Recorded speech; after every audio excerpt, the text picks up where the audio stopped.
Hi, writers. Okay, so today we're doing session 6, which is clarifying relationships between evidence and ideas. And as an example, I want to give you of when misunderstandings happen. I was talking to my niece the other day, who's about your age, and she was very upset.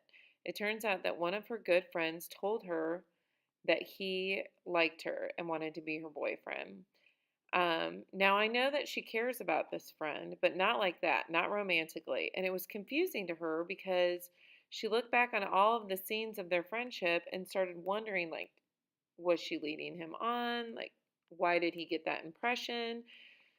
So I told her that sometimes this is a hard situation to sort out because in a new friendship, you never pause in the middle of a conversation and be like, hey, by the way, I don't like you like that. I like you just as a friend. So that would be super weird to do every time you're having a conversation with somebody. Now, when you write essays, and you knew I was going to pull this back to writing, this is exactly what you need to do. You need to be sure and clarify or experience each piece of, clarify and explain each piece of evidence from the text so that your readers don't get the wrong idea and become hopelessly confused as they read your essay. When you're revising your literary essays, you need to be the kind of person who is always looking for the possibility of misunderstandings. The kind of writer who's always explaining and clarifying the relationships you're trying to create between your evidence and your ideas. So what I want to teach you today is that when essayists revise their essays, they pause every time that they have introduced some text evidence and push themselves to explain exactly what that evidence means and how that relates to the ideas they're discussing. They can make sure that they do this well by using a little logic. Now let's talk about logic for a second.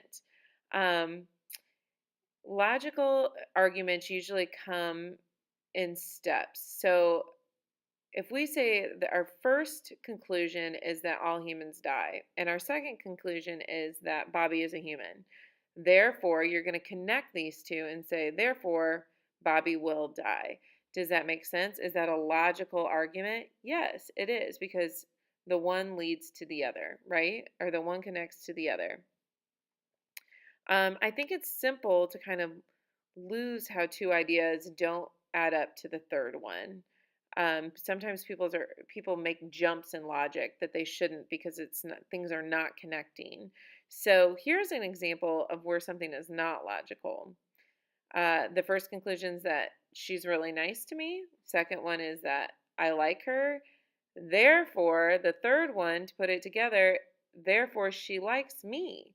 And we're talking in a romantic way. Just because someone's nice to you and you like them does not mean that they like you. You've now jumped to that assumption. So when in our writing, when I gave you two body paragraphs the other day and I gave text evidence, and I didn't give you the third body paragraph, but the third body paragraph, I actually start to explain that I believe that Margot is a little bit to blame for the conflict between her and the other kids. If I put a quote in there that talked about her being withdrawn or not hanging out with the other kids, would that be good text evidence um, to kind of confirm for the reader to understand that Margot is partly to blame for this? Or would it be better if I referred to when she was constantly talking about the son and she keeps mentioning her experience with the son in front of the other children, and she writes poems about the son, and she keeps telling stories of what it feels like? That text evidence would lead my readers to believe that she's partly to blame for the conflict because even though she may not know it, I mean, people unintentionally upset other people, but she's in pain because she misses the son, and therefore she's causing pain on the other kids because she's constantly talking about it. So I hope this helps you understand in your brain how we need to clarify text evidence and just really make sure that our evidence is in relationship with what we're trying to say and that it's conveying the message to the reader that you want it to convey and supporting the theme that you're wanting it to support. So make sure when you're revising that you go back and check for misunderstandings and clarify any direct relationships you need to clarify. I can't wait to read your writing.